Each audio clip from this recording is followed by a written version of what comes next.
안녕하세요, 여러분. 제 이름은 박민수입니다. 이제 68살이 되었네요. 몇 년 전 서울의 한 중학교 교감으로 정년퇴직을 했습니다. 그날 퇴임식에서 동료들의 박수를 받으며 꽃다발을 안고 서 있었지만 속으로는 이상한 공허함이 밀려오더군요. 35년 넘게 매일 새벽에 일어나 학교로 향하던 그 일상이 하루아침에 끝나버린 거예요. 집에 돌아와 소파에 앉아 있으니 이제 뭘 하지? 라는 생각이 머리를 맴돌았습니다. 처음 며칠은 그동안 못했던 일들을 해봤어요. 늦잠도 자고 낮에 카페에 가서 책도 읽고 공원 산책도 했지요. 하지만 곧 지루함이 몰려왔습니다. TV를 켜도 재미없고 책을 봐도 집중이 안 되더라고요. 그러다 통장을 정리해 보게 됐어요.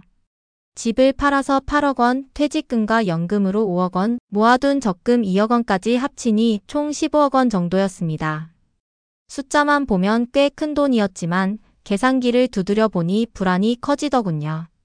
한 달 생활비를 250만 원으로 잡아도 1년이면 3억 원이 넘고 20년이면 6억 원이에요. 거기다 의료비, 여행비, 자녀들 경조사비까지 더하면 과연 이 돈으로 평생 버틸 수 있을까 싶었습니다. 아내도 비슷한 고민이었나 봅니다. 어느 저녁 시장에서 돌아온 아내가 한숨을 쉬며 말하더군요. 여보, 오늘 과일값이 또 올랐네. 할인 품목만 샀어. 평생 검소하게 살아온 아내예요. 제가 교사 월급으로 아이 둘을 키우고 집을 장만한 건 다 아내 덕분이었지요.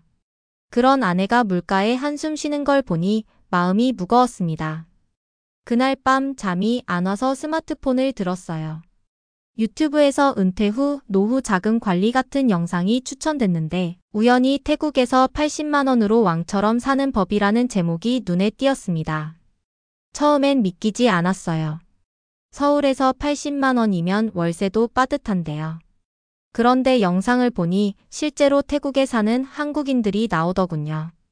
넓은 집에서 매일 맛있는 음식을 먹고 마사지 받고 해변에서 여유롭게 사는 모습이었어요. 호기심이 생겨 더 찾아봤습니다. 방콕 한인타운, 태국 물가 체험기, 은퇴자들의 태국 생활 등. 볼수록 매력적이었고 한 은퇴자의 말이 특히 기억에 남았어요. 한국에선 돈 아끼느라 하고 싶은 걸 못했는데 여기선 달라요. 생활비가 적고 집값이 싸서 한국 돈 4억이면 평생 여유롭게 살 수 있어요. 다음 날부터 본격적으로 조사했어요. 교감 생활에서 배운 건 모든 걸 꼼꼼히 알아봐야 한다는 거였으니까요. 환율을 계산해 보니 1억 원이 태국 바트로 약 4천만 바트쯤 됐고 태국 평균 월급이 1만 5천 바트 정도라고 하더군요. 정말 우리가 그곳에서 부자가 될 수 있겠다는 생각이 들었어요. 온라인 커뮤니티에 가입해서 실제 거주자들의 이야기를 들었어요. 푸켓 한인회나 태국 이민 카페에서 대부분 만족한다고 했지요. 단점도 있긴 하지만 장점이 더 컸어요. 자료를 모은 후 아내에게 조심스럽게 꺼냈습니다. 처음엔 갑자기 무슨 소리야? 하더니 영상을 함께 보니 관심을 보였어요. 정말 한 달 80만 원이면 살 수 있어? 응, 계산해보니 그렇더라. 물가도 싸고 삶의 질이 높아. 아내도 지쳐 있었나 봅니다. 평생 아껴 살아왔는데 노후에도 계속 그러는 게 싫었겠지요. 그래서 직접 가보기로 했어요. 7일짜리 푸켓 여행 패키지를 예약했습니다. 푸켓에 도착하니 따뜻한 공기가 피로를 녹여주더군요. 호텔은 4성급인데도 하루 8만 원 정도였어요. 서울에선 모텔 값도 안 되는데요. 저녁은 해산물 식당에서 랍스터와 새우를 먹었는데 인당 2만 5천 원이었어요. 한국이라면 8만 원은 넘었을 거예요. 관광지인 파타야 해변, 사원 투어 등을 하면서도 물가를 확인했어요. 국수 한 그릇 1,200원, 커피 800원, 과일 1kg에 1,500원. 아내가 신나서 장을 봤어요. 부동산도 둘러봤는데 수영장 있는 콘도가 월세 40만 원, 바다뷰 아파트가 60만 원이었어요. 우연히 만난 한국인 은퇴자가 여기서 한 달 80만 원이면 왕처럼 살아요. 골프 치고 친구 만나고 라고 하니 더 끌렸습니다. 여행이 끝나고 한국에 돌아오니 태국 생각이 떠나지 않았어요. 뉴스엔 물가 상승 기사가 쏟아지고 통장 잔고는 줄어들었어요. 반면 태국에선 15억이면 150년은 살 것 같았지요. 4개월 고민 끝에 이주를 결심했습니다. 자식들에게 말하니 반대가 심했어요. 아들 준호는 아버지 15억이면 한국에서도 편히 사세요. 왜 위험한 데 가세요? 딸 지은은 병원 어떡해요? 말도 안 통하는 곳에서. 아내도 흔들렸지만 평생 자식들 위해 살았으니 이제 우리를 위해 살아보자. 라고 설득했어요. 떠나는 날 40년 산 집을 비우니 눈물이 났어요. 가구는 중고로 팔았고 이민 준비비로 4천만 원쯤 들었어요. 공항에서 자식들이 배웅했지만 표정이 복잡했어요. 푸켓에 도착해 한인 부동산 도움으로 해변 근처 빌라를 월세 50만 원에 구했어요. 수영장과 정원이 딸린 집이었지요. 생활비는 한 달 120만 원이면 충분했어요. 과일, 음식 모든 게 쌌어요. 아내와 매일 해변 산책하며 잘 왔어. 라고 했지요. 한인 모임에도 나가 친구를 사귀었어요. 그런데 4개월쯤 되니 지루함이 들었어요. 뭔가 의미 있는 걸 하고 싶었지요. 그때 모임에서 만난 최영태라는 사업가가 제게 다가왔어요. 50대 초반 부동산 개발로 성공했다는 사람이었지요. 골프를 권해 함께 치게 됐어요. 처음엔 어색했지만 재미가 붙었고 그는 형님이라고 부르며 가까워졌어요. 그의 집은 고급 빌라였고 도움도 많이 줬어요. 아내가 식당을 해보고 싶다고 하니 비자 문제를 도와주겠다고 했지요. 사무실에서 만난 비서수리는 30대 중반, 한국어가 유창한 태국 여성이었어요. 선생님 존경해요. 라는 말에 오랜만에 자존심이 살아났어요. 최영태가 투자 제안을 했어요. 푸켓 외곽 땅 개발 프로젝트로 정부 승인받은 거라며. 지금 평당 80달러지만 2년 후 800달러 돼요. 수린도 자료를 보여주며 격려했지요. 그녀의 친절함과 미소가 마음을 흔들었어요. 아내는 의심했지만 저는 8억 원을 투자했어요. 계약 날 수린의 손길이 스치니 설렘마저 느껴졌지요. 하지만 곧 이상이 생겼어요. 추가 비용 요구가 이어지더니 결국 사무실이 비고 그들이 사라졌어요. 사기였습니다. 8억 5천만 원이 날아갔어요. 아내와 싸우고 절망 중에 한인회에서 카지노 이야기를 들었어요. 처음엔 구경만 갔는데 슬롯으로 20만 원 따니 재미가 붙었어요. 최 사장이라는 사람이 조언하며 VIP룸으로 이끌었지요. 일주일 만에 남은 6억 5천만 원을 모두 잃었어요. 통장에 4,200원만 남았습니다. 아내에게 말하니 뺨을 맞았어요. 미쳤어. 그날 밤 죽고 싶었지만 참았지요. 자식들과 친정에 빌려 겨우 한국으로 돌아왔어요. 인천공항에서 갈 곳 없어 벤치에 앉아 있었지요. 결국 서울 외곽 모텔에서 시작해 폐지 주우며 생계 유지했어요.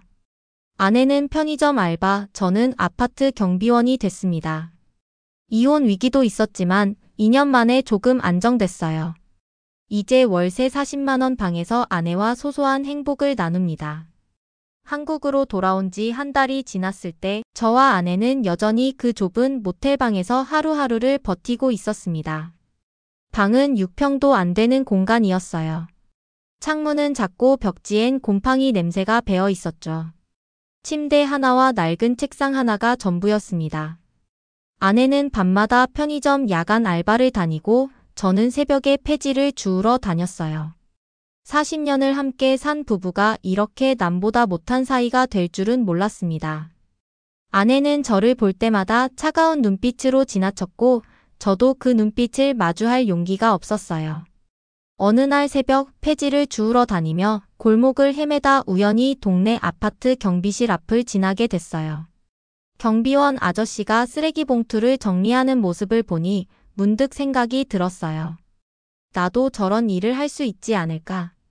교장 생활 35년, 늘 책상 앞에서 아이들을 가르치고 학교를 관리했던 제가 경비원이 된다는 건 상상도 못했던 일이었죠.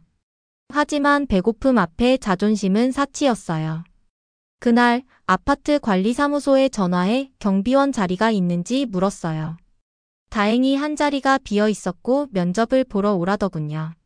면접 날 낡은 정장을 꺼내 입고 거울 앞에 섰어요.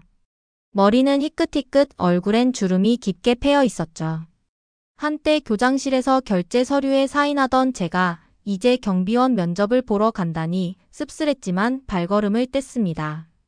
관리소장은 50대 초반쯤 되는 분이었어요. 이력서를 보시더니 박 선생님 교장이셨다고요? 이런 일 하시기엔 좀 하며 고개를 갸웃했어요. 저는 웃으며 대답했죠. 이제는 그냥 평범한 할아버지입니다. 열심히 할게요. 그 말에 소장이 미소를 지으며 고개를 끄덕였어요.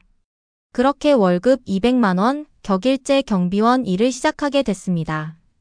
첫 출근 날 경비복을 입고 경비실에 앉아 있으니 기분이 묘했어요.